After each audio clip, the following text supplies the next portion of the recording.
What's up, guys? Paulie Malignaggi, Paulie TV, Combat and Coffee. How you doing? How you doing? What's happening? Jimbo, I what's I going got on? I got my copy. You got your coffee. You know what? You're feeling it today, bro. You got your glasses on. You got your hat on. You're feeling it. You know why you're feeling it? Because your prediction was spot on the money. Yeah, that's why you're coming on. That's why you're coming on today with this suave look, with feeling this swag. Your prediction was spot on the money, even though I told you that it was probably the least likely scenario. I'll tell you. I got you. Yeah, but All but right. but but there's always a logic. There's always a logic behind everything. There's always a logic behind everything. With hindsight being 2020, do we have to discuss it or no? Did you feel that Haney was going to get re-signed by Aram? Because think about it, like politically speaking, right? This kind of decision that nobody agrees with, when it happens, it's usually because somebody was politically connected. It doesn't just happen for the non-politically connected guy. So when at first it happened, I was like, dude, that just doesn't make sense. I mean, the point of a promoter, right? The promoter, what their goals are, yes, they move your career as a boxer. What the promoter's goals are to get the belts first within the stable, and then move the chips, which are the belts, to where they want them, right? So it's like when I beat Zinchenko in Ukraine in 2012.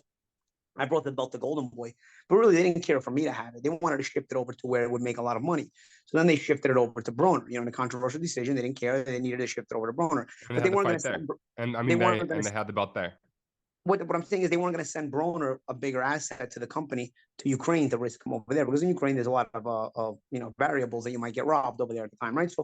So they sent me over there because I'm more dispensable. And then when I won the title, I say, okay, now the belt is in the stable. Now we're going to shift it to where we want it.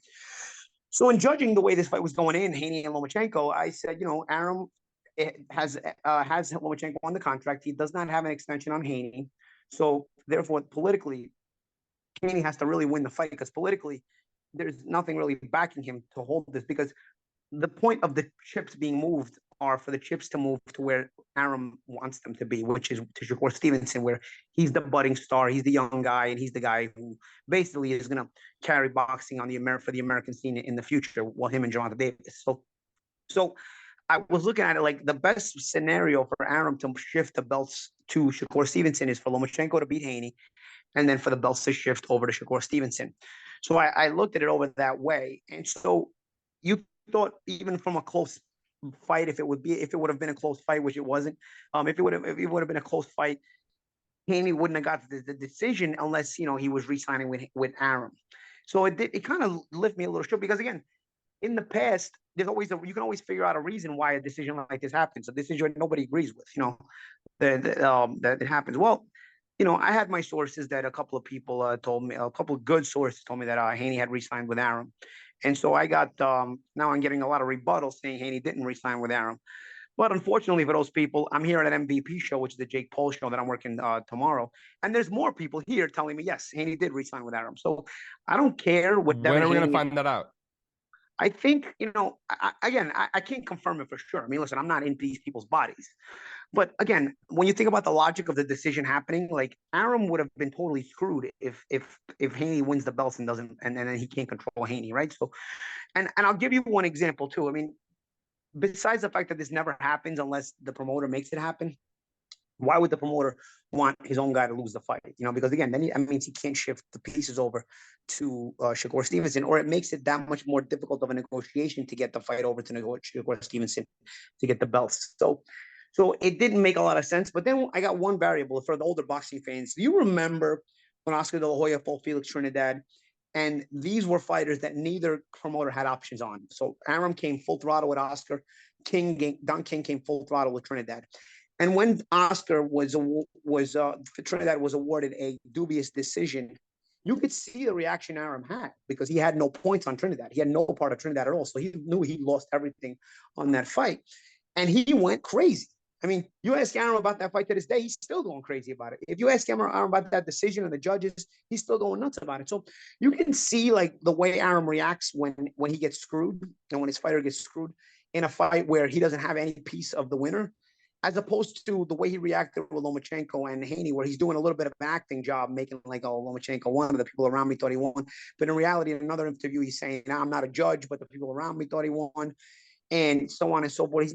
He's like hedging his bets because almost like he knows he has Haney under contract. And then I think after a couple of days, they've realized like everybody was onto them after what I said. So now I think they're taking a step back. Here's my thoughts again, because again, I can't confirm this because again, I can't confirm it. I'm not in these people's bodies. My hypothesis, let's call it a hypothesis. My hypothesis is that, based on what's more and more confirmed even today at the MVP show that I'm at, more boxing people telling me that Haney has been extended with Arum.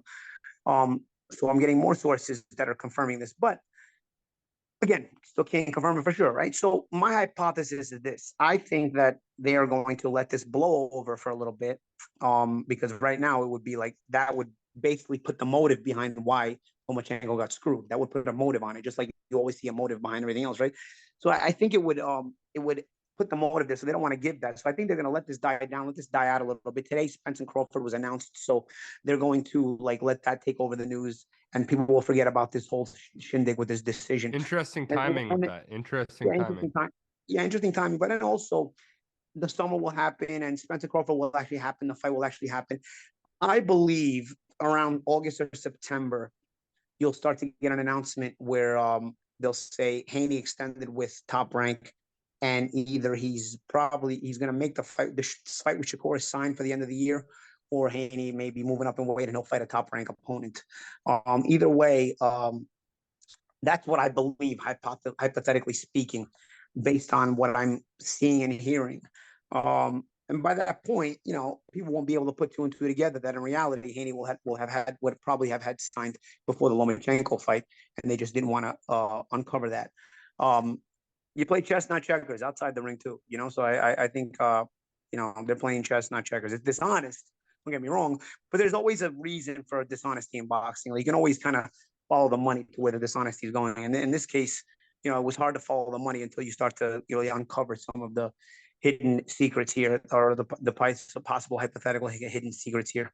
Again, I can't confirm it for sure. This is just hypothetical speaking, but that's what I heard the other day.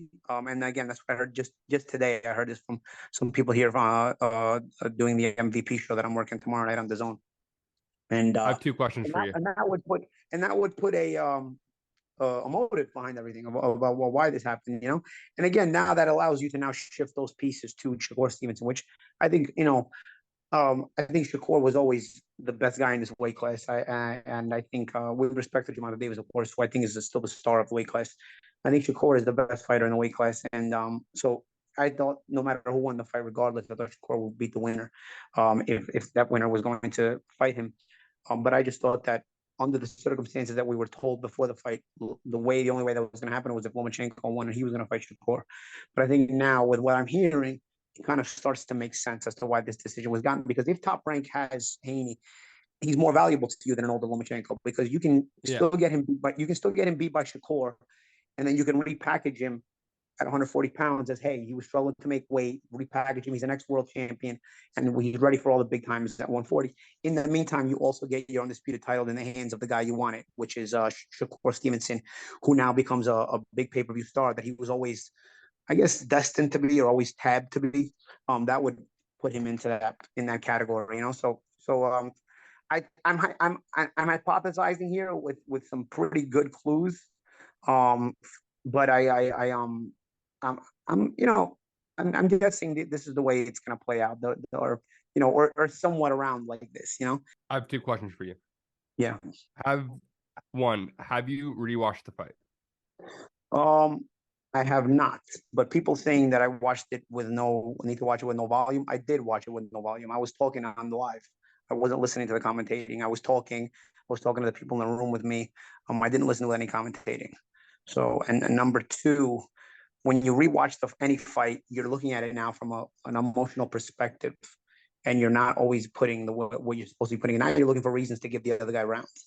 I'll tell you what the argument for Haney was for giving him the fight was the body shots he was throwing. I think Lomachenko landed the better combinations. He put the better punches together. He pushed the fight more. He pushed the pace of the fight more.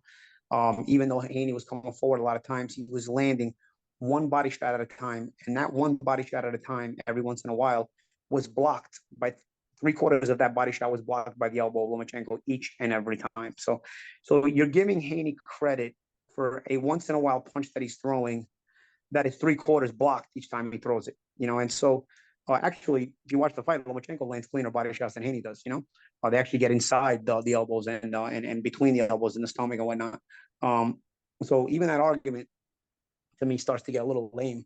I actually worry that if I watch the fight again, because I now understand that, I might give Haney even less rounds, because that was actually some of the best things Haney was doing was the body shot. And again, when you really put it into perspective, that body shot is not really as effective as everything else, because it's being blocked. For the most part, it's being blocked anyway.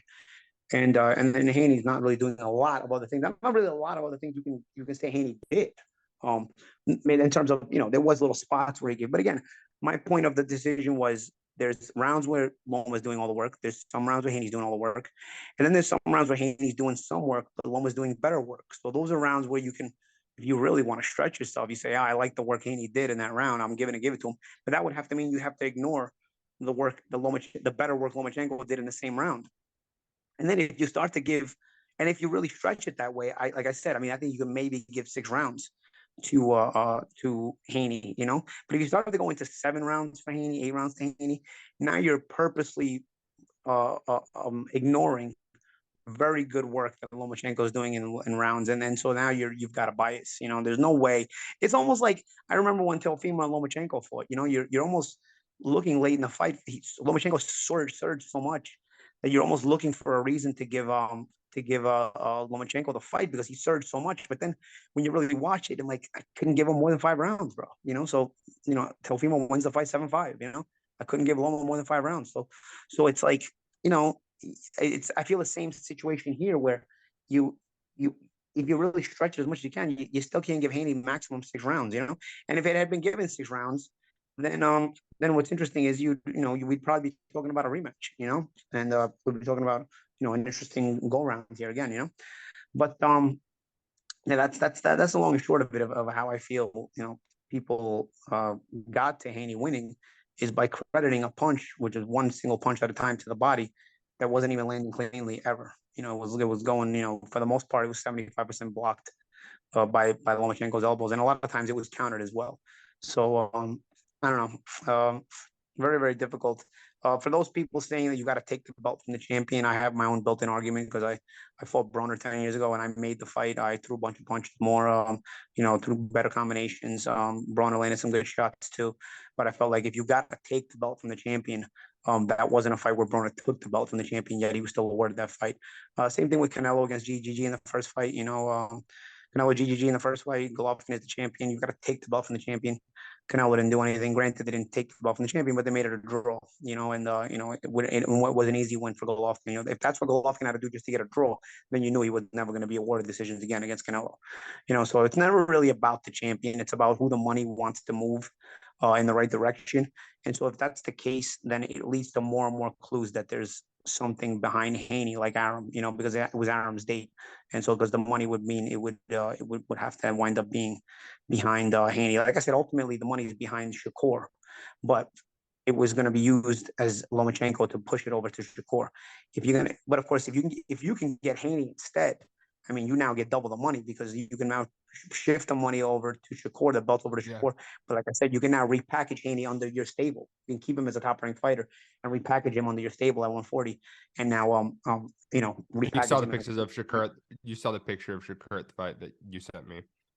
Yeah. Listen, Shakur is just starving to get the title shot, right? Shakur, he's been dominating, winning world titles against opposition that, he's just been too good for.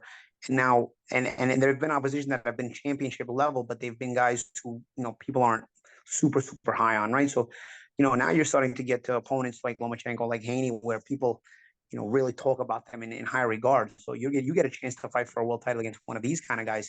The kind of promotion to you kind of boost to your career it's going to give you. So Shakur was looking at him like he was like food. It's a good. Paulie, right? Go ahead. So let's say Shakur beats Haney. Did Haney prove anything to you in this fight against Loma? Did he prove something to you? There was some good things he did. Like I said, coming forward, even putting himself in position to throw those body shots. he fought in a manner that I didn't think would have been beneficial to him, but he was able to, he was able to win rounds in this manner, And because fighting on the back foot, I don't think he would have got a lot done. I think Lomachenko's a better boxer than he is, so he chose to go the physical route. And you know what? I give him credit for going about it and doing some good work in the fight. I just didn't think you can feel somebody did good work and just feel not like it was not enough still, This was, even though I felt Haney lost, I mean, Haney's level of opposition has been so poor that this was still an impressive performance by Haney, even in my eyes, that I think he lost, And you know what? Recently, I saw a video of Gervonta Davis actually saying the same things I said. I was getting a bunch of hate, like race hate for it, but I was always the one saying that Haney talks about more about the other big names than anybody else, yet he's the only one not fighting them. And Gervonta Davis actually is on video saying the same thing. And this before this fight, he was saying this guy talks about everybody, but yet he never fights anybody. So this was his first big fight, and so you got to credit the fact that he stayed at lightweight to do it. But I don't think he won it. I don't think he won it, and the majority of people don't think he won it. And listen, bro, I speak 3 languages. There is not a single foreign language page that thinks Haney won the fight either. The only people that think Haney won the fight are like the small percentage of people that I have already exposed for why they think Haney won the fight. Let's read one comment. All right. Okay. Yep. I want to get your thoughts on this. Nicholas Price. I watched the fight and I disagree with Paulie and most people that overreact. Haney was brutalizing the body for 7 rounds while Loma had a few spurts on the head. Last round I gave to Haney. People seriously need to watch the body more. Boxing is not only about hits to the head, especially when they're in a few spots during the round. Yeah, I mean, that's the case I made before. The main argument people that think Haney won the fight is the body attack, but none of those body shots that Haney throws, almost none of them are actually hitting the body. A lot of them are 75% of them are, each shot he's throwing is maybe landing a quarter of the way. 75% of that individual punch is being blocked, so you're not actually landing as cleanly just because you're going to the body. Now, Lomachenko, if Haney's naturally, his size can hold his ground on those body shots and try to counter it from there. But obviously, because Lomachenko is naturally smaller, he has to take a step back when those body shots are coming, because otherwise Haney can bump him. And if Haney bumps him, he can physically put him off balance and then counterattack you, and then follow up with a countering with an attack. So therefore, Lomachenko being naturally small, and this is one of the negatives you have when you try to go up and weight. Naturally small, he's got to step back. He's not going to have to step back because the body shot is driving him back. He's got to step back because if he holds his ground, a lot of times Haney's bumping him. As a matter of fact, one time he did try to hold his ground, Haney bumped him to the floor. So therefore Lomachenko has to step back just to keep creating that space so he can come right back to him. So it gives the illusion like those body shots are driving Lomachenko back, but in reality, it's just that he's smaller and he can't hold his ground because he doesn't want to be bumped off by a bigger Haney, and he doesn't want to lose the momentum going forward, because he steps back and then he'll come right back in. Most of those body shots are blocked. Some of them get through, very little of them get through. I actually think Lomachenko's body shots get through cleaner than Haney's body shots. He throws some nice body shots under the elbow because Lomachenko, and the reason Lomachenko's body shots also get through cleaner is because Lomachenko's varying the shots to the head into the body. So it's moving the defensive posture of Haney. While Haney is just throwing one right hand at a time to the body each and every time. Lomachenko knows how to position his elbow. He knows how to block it. He knows it's coming. He just steps back and he blocks it. So it does go to the body. But again, and he may go to the body more often than Lomachenko. But Lomachenko is blending the better shots both to the head and to the body. He's throwing in combination. That's something Haney also wasn't doing that much. So the whole brutalizing to the body is a way overreaction. I mean, that sounds more like fanboyish than anything else. Because you thought Haney was brutalizing Loma to the body, you're basically a fanboy, because there's no brutalizing going on to the body at all there. You just made that up in your head because that's what you want to believe. But yeah, I mean, I think that it was a good plan for Haney, and I like the way he even attempted to execute it, and in spots it did work. Like I said, there was rounds where Haney's winning. It was a good fight, but again, it's just not enough. It's just not. You can be impressed with somebody and not think he won the fight, and that's sort of how I feel about Haney. Announced today, Spence Crawford finally happening July 29th. Let's start with the percentage you think this fight is actually happening. Man, don't tease me. I don't know. Honestly, this is one of those fights where you're like, yeah, okay. You're at the point where you're saying yeah, okay every time they say it's made. So I'm at the yeah, okay part, but I still got my fingers crossed. don't know what to do anymore, bro. They've, they've, they've they've made this announcement before, bro. So I don't know. I don't know what to do. I don't even know what to make of it anymore. Do you think the success of these past few months in boxing, Garcia versus Tank getting a lot of attention, Plant versus Benavidez getting a lot of attention, Haney versus Loma, do you think those guys, especially Spence, who's been off for so long, do you think he's thinking like, I got to get back, or do you think it's about money, or what do you think the decision making is at this No, point? I think people, I think Crawford and Spence to a degree realize that they need to make this fight, you know. So if it's made, I mean, that would be great, you know, because also they, like I said, it creates a logjam in the welterweight division. You know, you got a terrific fighters like Duran Ennis, you know, also Virgil Ortiz, another good fighter. You know, like they're just having to wait, and of course, and anybody behind Ennis and Virgil Ortiz, I'm sure there's other welterweights that are good too that just kind of get pushed further and further back because the titles keep getting just stuffed by Spence and Crawford not fighting, and they don't fight anybody else either. You know, at least Crawford did fight Avanesian, but you know, it's more a stay busy fight.